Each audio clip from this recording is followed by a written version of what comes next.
روزه می تعلیم برات داده بود که فقط طعام برات لذت بده خیر و خلاص؟ نه، تو باید درک میکردی واقعیت ها را، نکو همی کاره.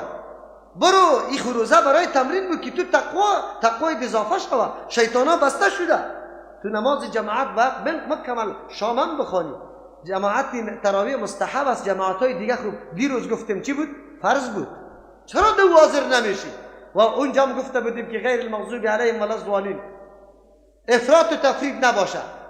در جماعت مستحب نه، در جماعت فرض نمی. در یکیش افراط کنی، در دیگهش تفرید میکنی.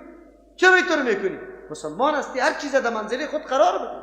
اهمیت هر چیز باید بشناسی. اینجا که الله بدی بر اسرائیل بیان میکنه، ای خود بنده جور کردن برای خوراکا. اینا چی میگه؟ بگوی شکم پرست. ای الله بدی از یارا به خاطر شکم پرستیشون بیان میکنه که شما فقط غم دیگه چیزا نخورده. در اینجا خب بسیار گپا داشته. کدام نیازات داشته؟ در کل نیازات به موسی علیه السلام کدام نیازا پیش میکنه؟ که خوراکای ما کم است، یک نواخت یک نو است، برای ما زیاد شود. خب شما نیاز به مهم نیازتان آزادی بود. مهم نیازتان اونجا خانه ها و زمین هایتان زیر اسارت دشمن قرار دارد. آزاد کردن از او بود. باید جمع می شده به موسی علیه السلام می گفتی که موسی علیه السلام دعا بکی که الله ما را توفیق بده که مقابله با دشمن بکنیم. شما او نیازهایتان امانده، او ضرورتهایتان امانده، پشت شکم پرستی گشته. امروز ما چی نیاز داریم؟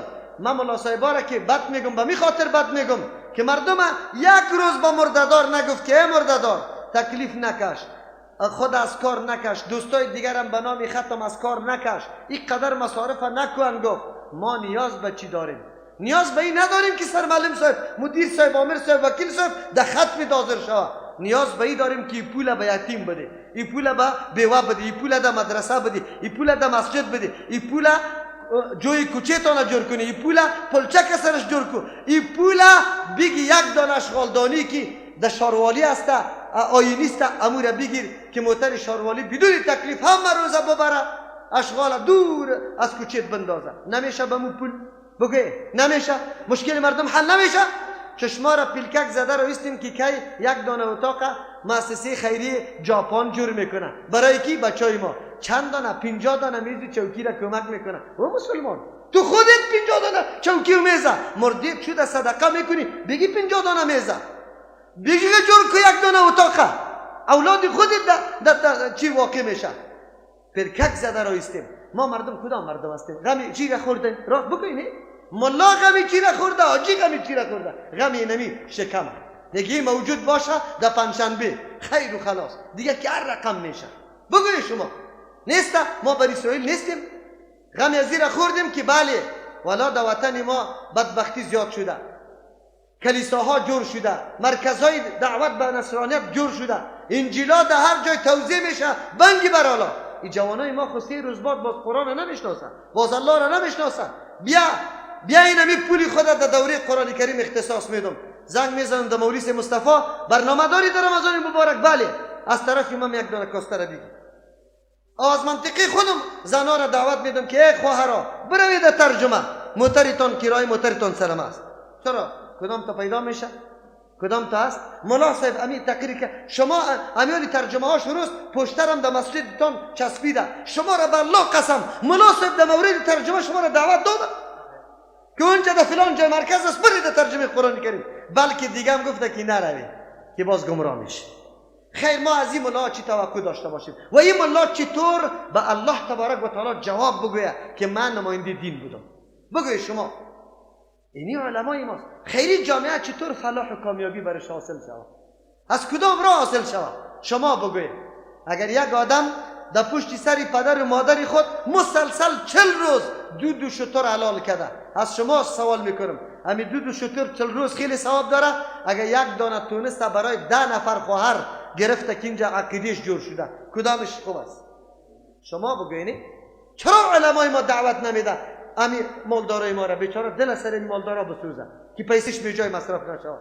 ما دشمنی قطعی علما نداریم، خب میگیم که علما غافل است، علما قرار نشسته، علما نمیدونه که جهان استعمار چی کرده رو است و تو قرار نشسته فقط کل ملت در مسجدت یک روز به نام میلاد میگیری، لاسپیکر صدایش میکشی. او به خاطر عزیزت که 20 سال برنج گرفته، 5 قوطی روغن گرفته، مصرف 3 قوطی شد، باز مردم به خیمش جمع میکنه، پس پسک ولا دکی بدیم ده ملا صاحب بده.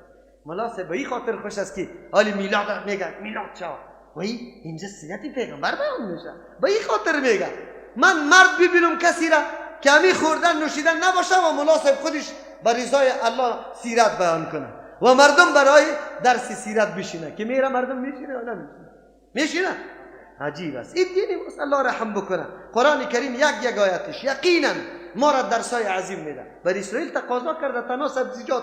چرا؟ به خاطری که وا شکم پرست بودن. با موسی علیه السلام میگه برای ما آب نیست آب پیدا شد، برای ما سبزیجات نیست سبزیجات پیدا شد. یک دفعه آمد به موسی علیه السلام که ما خو اسیر هستیم، ما خو محکوم هستیم، دعا کو که ما در جهاد کامیاب شویم. امیر نکردم. اهبطوا مصرا. برای موسی علیه السلام چرا گفت که این طعام خیر است؟ طعام خیر به خاطری بود که من و سلوا از طرف آسمان می آمد. بلا شک و شبهه رزق حلال بود، هیچ چیز در او مختلط نشده بود یا نبود، و یکی رزق بود که بالکل مناسب حال همین مردم بود. حالی وقتی که تو ترکاری ها را پیدا میکنی میری دیگه، حالی قلبه پیدا کو، اسپار پیدا کو، تمام روز دیقانی بکو، حالی دیگه برای خدمت دین قطعا بیکار نمیشی. در یک حدیث هم آمده پیغمبر علیه السلام میگه کسی که در خانه شیوخ و اسپار داخل شد جفا به دین کرده. مراد از او ایسته که او هیچ باز توجه طرف جهاد نمیکنه، همیشه دنبال اینمی چیسته دیقانی خود میشه. میگه من بیکار نیستم. امروز مردمای دکاندار بیکار است، تجار بیکار است. ترجمه قرآن که برش میگه چی میگه؟ بیکار نیستیم. نه دین الله را اعلان نکن، وگرنه در غیر از زراعت بالکل درست است. یکی از برادرها گفت اونجا یک حدیثه که شما طلب کنی رزق در شکم زمینا. او رسای کردم حدیثی ضعیف بود، سندش ضعیف بود. نه، پیغمبر ترغیب به هر نوع کار داده که از راه حلال باشه. تجارت ترغیب داده، زراعت ترغیب داده، کار ترغیب داده. پیغمبر حتی صحابی که آمده میگه چیز ندارم، میگه چی داری در خانه؟ میگه گیلم دارم. روان کردش میگه گیلم بیا. او را بیع میزید کرده. کی را بعد 1 روپیه میخره که یک نفر دست بالا که کی به 2 میخره، دیگه نفر کی به 3 کی به 4 بولی کرده. بعد از او گیلم فروخته، پیسیش تبر گرفته برش، تیشه گرفته برش داده. قطرسوان برو چوبه بیار بفروش تا بازار. زمان پس بگرد که اینی قدر پیسه در جیبت پیدا شده باشه. دعوت داده پیغمبر یا نه؟ مفتا مخته نکردشه که او سوال بکنه در مسجد ها. راه را برای پیدا کرده که او دیگه ضرورت به سوال نداشته باشه، خودکفا شود. این خودکفایی را کار پیدا کردن پیغمبر برای ما درس داده. خب ما آگاهی نداریم. این رزق بسیار حلال رزق بود، مناسب بود. از این خاطر موسی علیه السلام گفت که اونجا خامخا آبش دزدی میکنی. آب دزدی را دیده؟ در جایی که آب به نوبت است چقدر دزدی کردن آب است یا نه؟ پس وقتی که تو میوه و دانه تا با آب دزدی آب بدی او چی رقم میشه؟ کرده گرفته ای. حالی خو از طرف مؤسسه داده میشه، نام خود 10 نام داده ای که حالی 10 بوجی کرده بگیرم. اما تو رست نیست، کلی کارا اون تو رست. شما اونجا اشتباه حرام قطش پیدا میشه، حلال مونده. اهبطوا مصرا برای دشار فإن لكم ما سألتم. یقینا برای شما آن چیزی که شما طلب کرده درخواست شما دشار پیدا میشه. برای جایی که آب است دیقانی بکنی، ترکاری را بکاری، اصلا خورده بری. شما اینجا در میدان خشک طلب این کارا را کرده رویسته، برید در اونجا داخل شوی، از اونجا بری خود کمایی کنی. و ضربت علیهم الذلت، و الله میگه تاپه لگانده شد، چسبانده شد، محکم کرده شد علیهم بالای از یا الذلت و ذلت و المسکنت و مسکنت. ذلت نعوذ بالله حرص زیاده، امری باطنی است. کسی که خیلی زیاد حرص داره هیچ سیر نمیشه. ما در اصطلاح خود چشم گشنه او را میگیم که همیشه چشم گشنه است. او مسکنت خواری بیرونی را میگه. کسی که خیلی پول پیسه هم داره لیکن که باز میبینی کلاهش مثل کلینر واره و کالایش مثل که تو میگی 1 روپیه هم نداره. اینی را مسکنت میگه. قدرت الله است. یهود الله همین قسم پیدا کرده. باطنشان همیشه ذلیل است، چشمش گشنه است، هر طرف تلاش میکنه. او ظاهرشان بگو اینمی رقم کالای شدل میپوشن، تو میگی قدر غریب است که چیزی نداره. الله اینمی صفت به یهود چسبانده، لازم قطشان گردانیده. چرا؟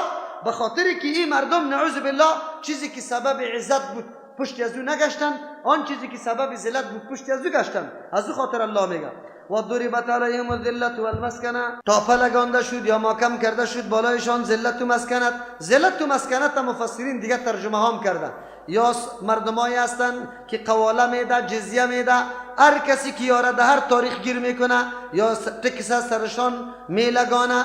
از امو خاطر الله این صفت لازم قط یهود کرده. عالم یهود امو طور است، با وصف که یک چند نفرشان نظام سرمایه‌داری قطشان حاکم است، یک چند نفرشان غنی است، اما عام مردمشان از گشنگی میمورن. یا کدام حکمتی بنی اسرائیل که ما میبینیم که حکمت است، در حقیقت حکمت نیست. این مکمل یک سنگر و یک چونی کیست؟ امریکا و انگلیس است. یا خود کدام اراده مستقل نداره، به دستور امریکا و انگلیس همینجا زندگی میکنه، همینجا حکمتشان برقرار است، یا از خود استقلال نداره. چرا الله تبارک و تعالی اینی حالت قطشان لازم کرده. یا ایست که در اونجا در پشت سر دیگه آیت بر ما میاد که اگر چنگ بزنه به او اسپانی که از مردم است یا بر اسپانی الله، یا دین قبول کنه الله عزیز ذلت میکشانشه، یا ایست که قرارداد امضا کنه امرای چیست انسان ها، یا ایست که خود تسلیم یک گروه کنه مثل اسرائیل واره که خود تسلیم امریکا و انگلیس کرده. از او خاطر ذلت و مسکنت در ظاهر دیده نمیشه اگرچه در حقیقت برشان است. و با بغضب من الله گرفتار شدن، بازگشتن به غضب که از جانب الله تبارک و تعالی بود. غضب الله سرش از یا نازل شد. چرا؟ رسالت خود ادا نکردن. رسالت از یا نافذ کردن حکم الله در سرزمین الله بود و او توسط جهاد میشد. این مردم جهاد ترک کردن، شکم پرستی را اختیار کردن، غضب الله قطشان آمد. ذالک بانهم، این غضب الله مبتلا شدن به غضب الله به سبب عزیز که کانو بودن یکفرون به آیات الله، مسلسل انکار میکردن از احکام الله تبارک و تعالی. احکام الله که از جهاد بود از او انکار میکرد، یک یا به آیات الله از معجزاتی که با موسی علیه السلام آمد یا او را تصدیق نمیکردن. یا مراد از آیات الله بعضی آیات تورات است، بعضی احکام تورات است، اما حکمی که به منفعت شخصشان می بود او را به سر و چشم قبول می داشتن، عمل سرشان می کردن. لیکن کدام حکم که منفعت شخصی دو دیده نمیشد او را ترک میکردن، قبول نمیکردن. الله رحم بکنه مسلمانان امروزی ما واره، اگر یک حکم نماز بالکل قبول داره میه، قطعی جماعت قطعی تو نماز میخوانه، لیکن وقتی که توی بچهش میشه باز دیگه او را یک دم چی احساسات میگیره که برش میگی ساز و سوری را نبیار، یک دم در لرزه میشه، یک روزی خوشی دارم، یک روزی خوشی دارم، باز همینطور که در رویسته. عجیب است. اینمی حالات چی بود؟ دوام اینمی غضب الله و دوام امی عذابا به خاطر ازی بود که گناهشان مستمر و دوامدار بود. و یقتلون النبیین بغیر الحق، یا بزرگترین جنایت انجام دادن. و کدام بود؟ کشتن او مردمی که در بین جامعه خیرخواهترین مردم است، انبیاء علیهم السلام، دلسوزترین مردم است، انبیاء علیهم السلام، مردمی که تمام روز شب و روز در خدمت مردم قرار داره و میخواه مردم زندگی خیلی سالم داشته باشه، اما مردم یا قتل کردن انبیاء علیهم السلام بناحق. قتل پیغمبر بیازو بناحق است. چرا بغیر الحق میگن؟ بغیر الحق، بغیر از حق، به نزد خودشان، اما خودشان کدام وجه برای قتل داشتن، اما وجه قتلم برشان موجود نبود. قتل ناحق، قتل دو قسم است، یکی ناحق است یکی حق است. قتل حق به سه چیز می باشه: کسی مرتد شود، دینی خود از سبک بشماره در یک جامعه، در حالی که هیچ نوع اشتباه و اعتراض و انتقاد نداشته باشه، این دیگه باید چی شود؟ کشته شود. من بدل دینه فقتلوه. کسی که دین خود تغییر میده و در حقیقت سری یک نظامی که کل مردم به او احترام قائل است، این توهین کرده، از او خاطر کشته میشه. و یکی کسی که زن داشته باشه، نکاح کرده باشه و زنا بکنه که سنگسار میشه، و دیگه که به ناحق کسی را چی کرده باشه؟ قتل کرده باشه، او قصاص میشه. این را قتل حق میگه. غیر از این قتل ناحق است. انبیاء علیهم السلام هزار قسم گناه چیز پاک است، از او خاطر هیچگاه مرتکب کدام جنایت نشده که قتلشان درست و جایز باشه. در اینجا بعضی کسا تلاش کرده که به خاطر خوش کردن یهود آیات قرآن کریم تاویلات غلط بکنه و بگوین که نه، پیغمبران کشتن توهین است. الله تبارک و تعالی انبیای خود توهین نمیکنه. از همون خاطر اینجا که یقتلون گفته این مراد از پیشش قتل نیسته، مراد از نبیین انبیاء علیهم السلام نیسته. این مردمای دیگه هستند که امو دعوت پیغمبرا را پیش می بردن، هموار قتل کرده. لیکن این گپ نادرست است، بلکه در حدیثای صحیح ثابت شده که یا پیغمبران علیهم السلام قتل کرده. حتی در یک حدیث میاد که تا دیگر 300 پیغمبر یا چی کردن؟ قتل کردن. بلکه او که در دست نامد تکذیب کردن، از او چی کردن؟ قتل یحیی علیه السلام، قتل زکریا علیه السلام. این خب بالکل واضح است، در آیات قرآن و در حدیث هم ثابت است. نه یا جنایتکارای تاریخ است، دعوتگرای واقعی را یا نگذاشتن قتل کردن. اینی حالات بنی اسرائیل بود. ببینید معجزات موسی علیه السلام قدم به قدم می دیدن که موسی علیه السلام کدام شخصیت است و کدام برکاتی که با واسطه موسی علیه السلام به یار رسیده بود، کدام روشنایی که برشان رسیده بود، این را با چشم سر می دیدن. لیکن بازم نعوذ بالله در مقابل انبیاء علیهم السلام عناد می گرفتن، بازم وارا تکذیب می کردن، قتل می کردن. اینی حالت بنی اسرائیل بود. امروز عالمی که آمده از تو لیست گرفته در رمضان و 12 نفر استی، 10 نفر برای مناسب دادی، 2 نفر به یک یتیم دادی. سیکو که سبا سر انتقاد کرده پیش مردم یاد میکنه که فلانی آدم 12 نفر است، برای من 10 نفر سر داده. حالی تو دلت درد میکنه که بیچاره یتیم دادن 2 نفر، حالی تو را خود 10 داده بوده 2 دادن. باز بعد از او اینی ملا خیلی خوشی از یاست. لیکن ملایی که میگه که صدقه فطر سر من نمیشه، صدقه فطر حق یتیم است، حق فقیر و مسکین است. اینی طور چی میکنه؟ اینطوری ملا را باز شاپا میزنه، نمیگذارشه که قرآن در دستش به مردم ترجمه کنه. خیر ما چی میکنیم؟ اگر قتل نمیکنیم مجبور به مهاجرت میسازیم شانه، در مسجد امام میگیری شانه. پیشتر که مولوی سے براتان گفته با قرآن جای نیست در مسجد که ترجمه شود، با کتاب الله جای نیست در مساجد کابل که در اونجا ترجمه شود، ترجمه صورت بگیره. خیر دیگه این از مرادف قتل پیغمبر نیست. مرا قتل کردن چی مفهوم داره؟ قتل کردن این مانا که من دیگه از فعالیت بمانم. از چی بمانم؟ وقتی که مرا در ترجمه نمانی از فعالیت ماندم یا نه؟ قتل کردی دیگه چی برای من باقی ماند؟ قتل چی را میگه دیگه؟ اینی قتل است.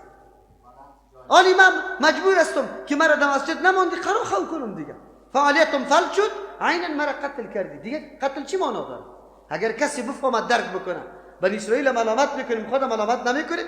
امی عالم امی آیاتای قرآن یک در نظرش نمیخوره، یک تدبر دی آیت نمیکنه.